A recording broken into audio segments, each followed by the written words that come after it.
I'm Michelle Carroll, and welcome to Lexcura Clinical Insights. Advanced directive violations are among the most profoundly human harms that can occur in nursing home care, and yet they remain significantly under-recognized in litigation. When a facility disregards a resident's do-not-resuscitate order, POLST, or legally appointed healthcare proxy, and subjects that resident to interventions they did not want, the harm extends beyond a breakdown in documentation. It represents a failure to honor the resident's autonomy, informed choices, and right to direct their own care. In this episode, I'll show you how to locate and validate advanced directive documentation, reconstruct what the care team knew, identify where the resident's instructions were disregarded, and explain the resulting harm in a way that can be clearly understood in litigation. Did you know that nearly 1/3 of adults in the US have an advanced directive? Yet violations of these documents happen more often than we'd like to admit. Today, we're diving into why these critical healthcare decisions are sometimes ignored and what it means for patients and their families. That's such a staggering statistic. When you think about it, these documents are supposed to provide clarity and ensure that someone's wishes are respected. So how do we end up in situations where they're disregarded? It's a mix of factors, really. Let's start with what an advanced directive is.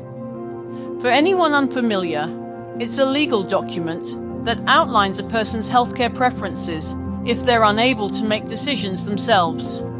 This includes things like whether they want life-sustaining treatments, organ donation preferences, and of course, do not resuscitate orders, DNRs.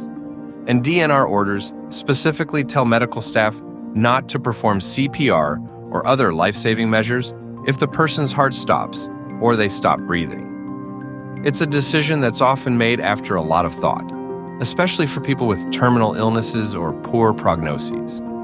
Exactly. For many, it's about maintaining dignity and avoiding unnecessary suffering. But here's the problem. Even though these documents are legally binding, they're not always followed. In long-term care settings like nursing homes or hospices, there have been cases where DNR orders were ignored, leading to outcomes that go directly against the patient's wishes. That's such a troubling thought. I mean, these are decisions people make after careful consideration, often with their families. So what's causing these violations? Is it negligence, miscommunication, or something else entirely? It's a combination of things. Sometimes it's poor record keeping, like the DNR order isn't properly documented or isn't easily accessible in an emergency. Other times it's fear. Caregivers might worry about legal repercussions if they don't attempt resuscitation, even if there's a clear directive in place. That's such a frustrating paradox. The very document that's supposed to protect caregivers and provide clarity ends up being ignored because of fear of legal consequences. It's like the system is working against itself. It really is. And then there's the emotional aspect. Imagine being a nurse or a caregiver in a high-stress situation where someone's life is on the line. Even with a DNR order in place, the instinct to save a life can be overwhelming. It's not always as straightforward as it seems. That makes sense. But at the same time, the consequences of ignoring a DNR order can be devastating, not just for the patient, but for their loved ones as well. For families, it can feel like a betrayal of trust. Absolutely. Families often go through incredibly difficult conversations to come to terms with these decisions.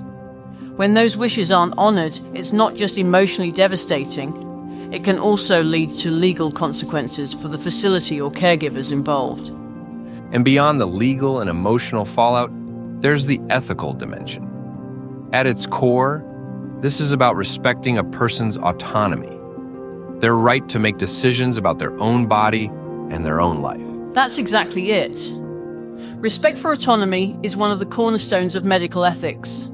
Ignoring an advanced directive isn't just a failure of the system. It's a failure to respect the individual's rights and dignity. So how do we fix this? How do we create a system where advanced directives are respected and these kinds of violations don't happen? I think it starts with education. Everyone involved in a person's care, doctors, nurses, administrative staff, needs to understand the importance of these documents and how to implement them properly. Training is crucial. Training is definitely a big part of the solution. But I think there's also a need for better systems and processes. For example, ensuring that advanced directives are easily accessible in a person's medical records could help eliminate confusion or delays in an emergency. That's a great point. And maybe we need standardized protocols for verifying and honoring these directives, something that provides clear guidelines for caregivers to follow, so there's no ambiguity. And what about technology? With electronic health records becoming more common, there's an opportunity to integrate advanced directives into those systems in a way that makes them impossible to overlook. Technology could be a game changer here. Imagine if every healthcare provider had instant access to a patient's advanced directive, no matter where they were being treated. It would eliminate so much of the guesswork. But at the end of the day, it's also about culture, isn't it? Creating a culture within healthcare organizations that prioritizes respect for patients' wishes and sees advanced directives as more than just a piece of paper. Exactly. It's about fostering empathy and understanding. Recognizing that these decisions are deeply personal and that honoring them is a way of showing respect for the individual and their values. And I think that's something we can all take to heart, whether we're healthcare professionals, family members, or just individuals thinking about our own end-of-life wishes. It's a reminder of the importance of having those conversations and making our preferences known. It's not an easy topic to talk about, but it's so important. The more we discuss it, the closer we get to a system that truly respects and honors people's choices. Well said. It's a tough subject, but one that deserves our attention. Thanks for diving into this with me today. Always a pleasure. Let's keep the conversation going. Advanced directive cases remind us that harm is not measured only by physical injury or financial loss.